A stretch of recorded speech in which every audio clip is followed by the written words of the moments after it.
Textile અને diamond city તરીકે ઓળખાતું સુરત શહેર હવે દેશમાં ઓર્ગન ડોનર શહેર તરીકે ખ્યાતિ પામી રહ્યું છે। ડોનેટ લાઈફ સંસ્થા દ્વારા એક જ દિવસે વધુ 2 અંગદાન સુરતની કિરણ અને આઈએનએસ હોસ્પિટલથી કરાવવામાં આવ્યા હતા।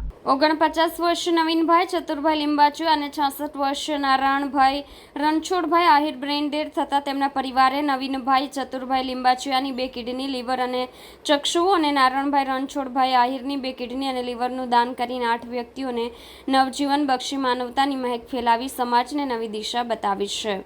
સુમન આશીષાવા સોમ સર્કલ પાસે અલથાણ સુરત ખાતે રહેતા અને શાકભાજીની લારી ચલાવતા નવીનભાઈને 5 મેના રોજ માથામાં દુખાવો અને ઉલટી થતાં તેમને સારવાર હેઠળ દાખલ કર્યા હતા। નિદાન માટે સીટી સ્કેન કરાવતા બ્રેઇન હેમરેજ હોવાનું નિદાન થયું હતું। ફરી એક વખત સીટી સ્કેન કરાવતા બ્રેઇન હેમરેજ અને મગજમાં સોજો હોવાનું નિદાન થયું હતું। ક્રેનિયોટોમી કરી મગજમાં જામેલા લોહીની ગઠ્ઠો અને સોજો દૂર કર્યો હતો। 25 મેના રોજ નવીનભાઈને વધુ સારવાર માટે સુરતની કિરણ હોસ્પિટલમાં દાખલ કરવામાં આવ્યા હતા। 26 મેના રોજ નવીનભાઈને બ્રેઇન ડેડ જાહેર કર્યા હતા। ડોનેટ લાઈફના સ્થાપક પ્રમુખ નિલેશ માંડલેવાલાને ટેલિફોનિક સંપર્ક કરી નવીનભાઈના બ્રેઇન ડેડ અંગેની જાણકારી આપી જણાવ્યું કે તેમના પરિવારજનો અંગદાનની પૂરી પ્રક્રિયા સમજવા અને તેમના અંગદાન કરવા માંગે છે।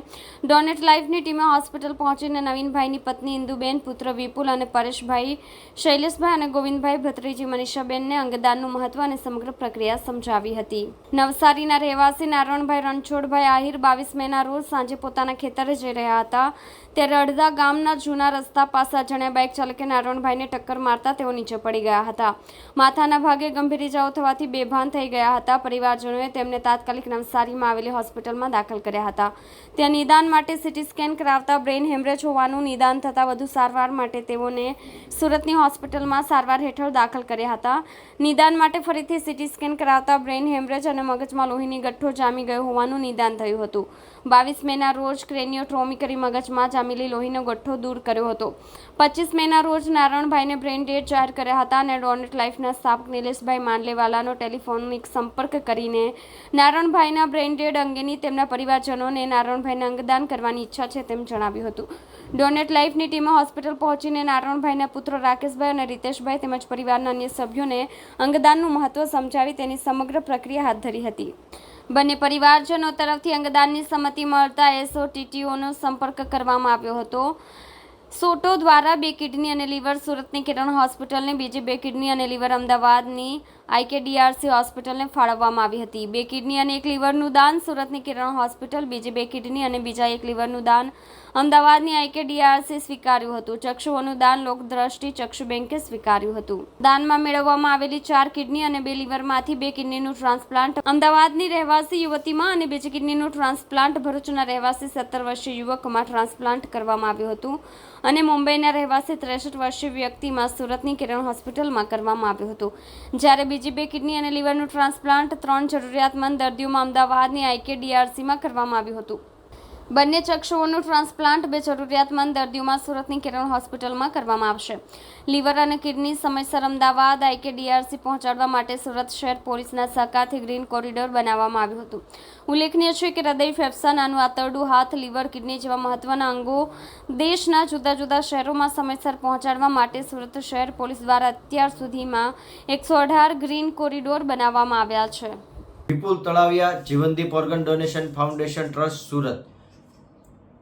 પાછલા 30 વર્ષથી સેવા યુથ ક્લબ ગોંડલ સુરત દ્વારા અનેક સેવાકીય પ્રવૃત્તિ કરવામાં આવે છે। એ પૈકીની રક્તદાનની જે સેવા છે, રક્તદાનના જે કેમ્પો કરવા છે, એમાં એ અગ્રેસર છે। છેલ્લા 30 વર્ષથી તેઓ નિયમિતપણે રક્તદાન કેમ્પોનું આયોજન કરતા આવ્યા છે। તેઓએ હમણાં જ 725 રક્ત યુનિટ એકત્રિત કર્યું અને સમાજને આપ્યું છે। ત્યારે એ જ ગ્રુપના સભ્ય વિનુભાઈ સખિયા, જેમના દીકરાનું બ્રેઇન ડેડ થતાં તેઓએ અંગદાન કરવાનો નિર્ણય કર્યો હતો। આ દર્દીના અંગો થકી અન્ય 6 લોકોને નવજીવન મળ્યું છે। 1 લીવર, 2 કિડની, 1 હૃદય અને 2 ચક્ષુઓનું દાન મળ્યું છે।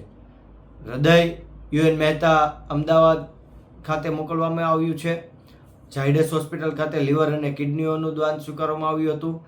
તેમજ લોકદ્રષ્ટિ ચક્ષુ બેંક તરફથી 2 ચક્ષુઓનું દાન સ્વીકારવામાં આવ્યું હતું। સેવા યુથ ક્લબ ગોંડલના સભ્યો દ્વારા જ્યારે આ નિર્ણય લેવાનો હતો ત્યારે ટીકે પટેલ, ડીકે પટેલ, મનીષભાઈ, રાકેશભાઈ, ભાવેશભાઈ ભુવા સહિત તમામ મિત્રોએ પરિવારને હુંબળ આપ્યું અને કહ્યું કે આ અંગો થકી જો અન્યને નવજીવન મળતું હોય તો આપણે 100% અંગદાન કરવું જોઈએ અને પરિવારને હુંબળ પૂરું મળતા તેઓએ અંગદાનનો નિર્ણય કર્યો હતો.